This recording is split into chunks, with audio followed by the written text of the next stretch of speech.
हजुरहरूलाई चाहिँ आज मेरो लाइफमा घटेको घटना भनौँ होइन मैले भोगेको एउटा कुरा भन्न चाहन्छु।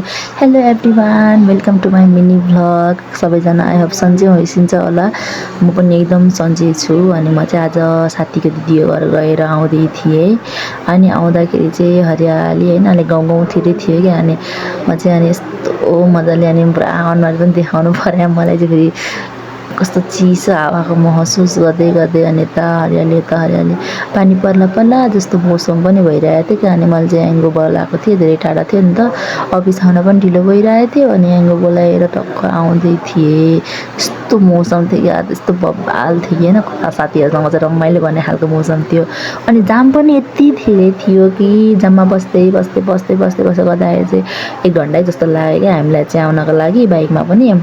अनि म चाहिँ अब जाममा थिएँ। जाममा आउँदाखेरि चाहिँ एउटा यस्तो घटना भयो कि होइन, म चाहिँ अब हुन्छ नि, मैले आफूले यति धेरै विक र यति धेरै हट गरिसकेको रहेछु कि होइन।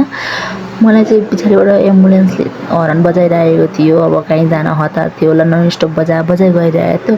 त्यो हर्न सुन्दाखेरि चाहिँ मेरो शरीरमा त काँडा उम्रिएर अनि त्यसपछि हुन्छ नि मुख बाहिर निस्किला जस्तो आँखाभरि आँसु भएर होइन। कस्तो क्या, मलाई साउन्डले पनि ट्रिगर भइरहेको थियो क्या मलाई। खोइ मैले के कारणले आफूलाई यस्तो बनाएँ मलाई पनि थाहा छैन होइन। त्यस्तो भइरहेको अनि म त होइन के गर्नु कसो गर्नु, कतिखेर त एम्बुलेन्स अगाडि जान्छ कि तँ हर्न बन्द गर्छ भन्ने भएर म त आँखाभरि आँसु बनाइसकेर बसिरहेको थिएँ। कहिले पनि आफूलाई यति धेरै हर्ट नगर्नुहोस् कि होइन, केही कुराले पनि इफेक्ट गरोस्, ट्रिगर गरोस् होइन, साउन्डहरूले पनि आफूलाई विक बनाओस्, कसैले पनि चाहिँ नगर्नु होइन। मेरो चाहिँ आफ्नो लाइफमा होइन यस्तो भएर होइन, म त अनि त्यसपछि मन्दिर आयो। अनि सबैलाई भगवान् सबैको रक्षा गरिदिनु होला भन्दै म रोक्दै अनि अफिसतिर लागेँ।